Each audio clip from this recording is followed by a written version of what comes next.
હે ગણપતિ બપ્પા, બાળકોને સદબુદ્ધિ આપજો. ખભે દફતર ઉચકવાની ઉંમરે ચોરીની દાનપેટી ઉઠાવી રહ્યા છે. હજુ તો 2 દિવસ પહેલા જ સુરતના મેદરપુરામાં તસ્કરોએ એક જ રાતમાં 8 ગણેશ પંડાલને નિશાન બનાવી ચોરી કરતા ભક્તોમાં રોષ ફેલાયો હતો. ત્યાં ગઈકાલે 4 સપ્ટેમ્બર બપોરના સમયે ઉધનામાં એક સોસાયટીમાં 2 બાળકે ગણેશ પંડાલમાં ચોરી કરી છે. કચરો વીણવાનું કામ કરતા 2 બાળકો બંધ પંડાલનો લાભ લઈ દાનપેટીની ચોરી કરી ફરાર થઈ ગયા છે. આ સમગ્ર ઘટના સોસાયટીના ગેટ પર લાગેલા સીસીટીવી કેમેરામાં કેદ થઈ છે.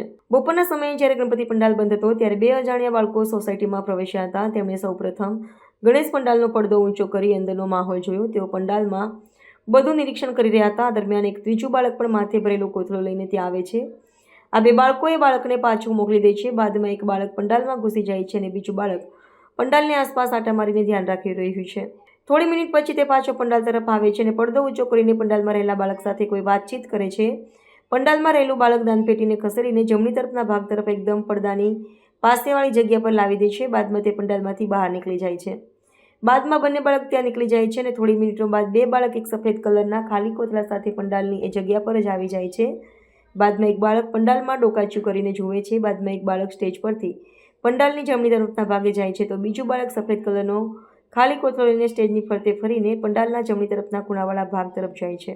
સ્ટેજ પાસેનું બાળક કોથળો ખુલ્લો રાખીને ઊભું રહે છે અને સ્ટેજ ઉપરથી ઊભું રહેલું બાળક પડદો ઊંચો કરીને અગાઉ જે દાનપેટી લાવીને મૂકી હતી અને સરકાવીને સફેદ કોથળામાં નાખી દે છે.